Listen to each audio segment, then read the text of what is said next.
Hey guys, how's it going? So I have more breaking news concerning the ATF and the pistol braces.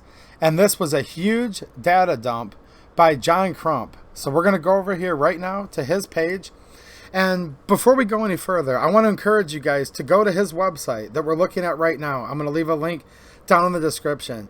You're going to see he's a fellow YouTuber and has other social media links. I encourage you to follow him on all of those. He's also an avid gun rights advocate with the GOA, and he regularly writes for AmmoLand.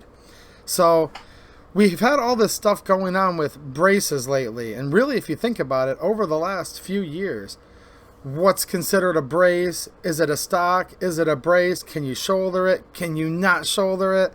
This has been literally chaos from different mixed reports from the ATF, interpretations on this and that. Let me just start off by saying this. I believe the Gun Control Act of 1968, the National Firearms Act of 1934 are completely unconstitutional. Shall not be infringed means only one thing to me. However, we have an ATF, and due to different Supreme Court precedents, laws, etc., they've been giving rulemaking and regulatory authorities. And when you make certain accessories and put them on pistols, once you combine the two, according to these unconstitutional laws, it falls underneath the purview of the ATF. And it appears there's a lot more going on. And let's just look at this. John Crump went through and did FOIA request, Freedom of Information Act. And look at this, 285 pages. Like, literally, when I first saw this, all I could think to myself was like, wow, where do I even start? So I scrolled through it, and just skimming it took me almost 2 hours. So this is just going to be an intro video letting you guys know this document dump is here, and thanking John Crump for him doing true investigative journalism that we don't find very often in the 2A and gun industry, if you will. So he did a good service to us, because what I'm finding here by looking through is I can see for years, literally years, that the ATF had actually been communicating with these pistol brace manufacturers. And many times they were telling them, as we can see here, using things like ATF compliant, they were telling them, no, you can't put that on your product. And I had discussed this previously in a video that SB Tactical had only in fact had a few braces approved. We can also just see countless different companies that submitted different samples. And time again, the ATF kept saying, no, these would be classified as short-barreled rifles, National Firearms Act items. You know, the $200 tax stamp, can't cross state lines without a permission slip, all of that stuff that we talk about. I see some pretty innovative designs as I scroll through here of things that actually looked like they would have been really cool, but they were just shot down. We can see that the ATF was in communication, allegedly. Now look, I don't know anything about SB Tactical. They're going to have their own side of the story, as well as these other manufacturers. So this whole thing I'm talking about is, in my opinion, as alleged and according to the ATF. But these documents are on their official stationery. And these are letters that were written in response to different samples that have been submitted.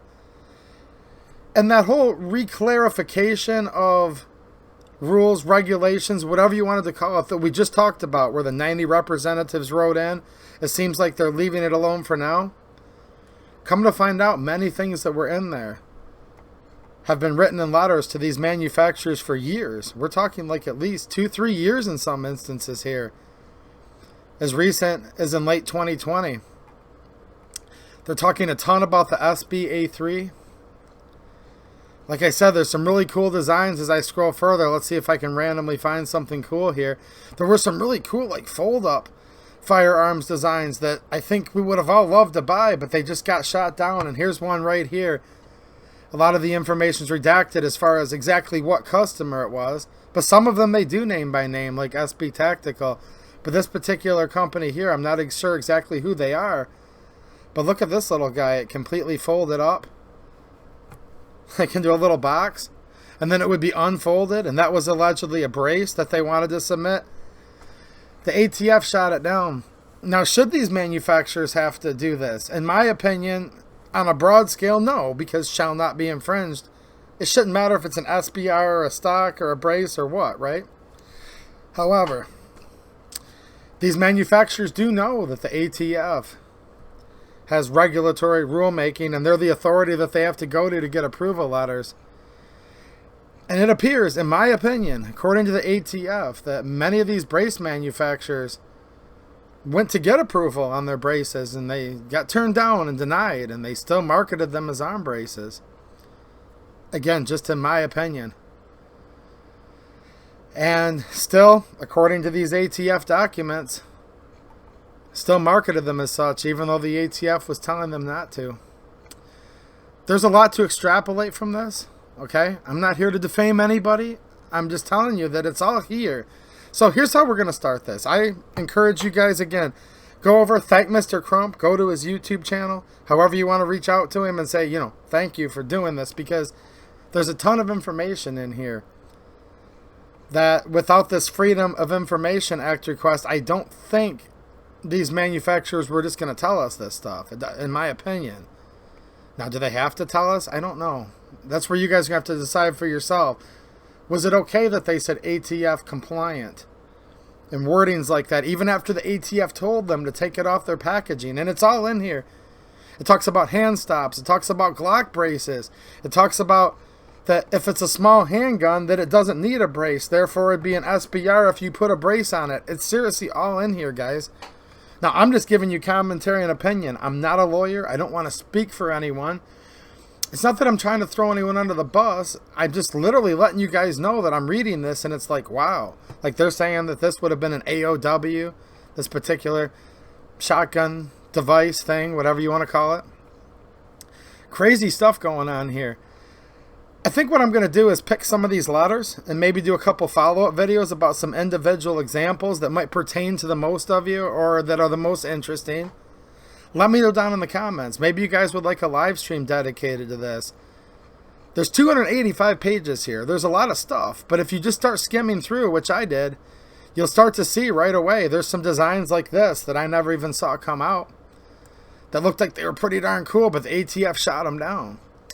And then it appears that while some of the big companies, such as SB Tactical, had several approved designs, and they reiterate that in here, literally, when they were trying to get different devices approved that we're buying on the market today, like right now, like the SB-A3, that they said, no, your original brace provided these features and the support and all these things, but now your new ones has been redesigned so much, it no longer serves as a functional brace, in the ATF's opinion.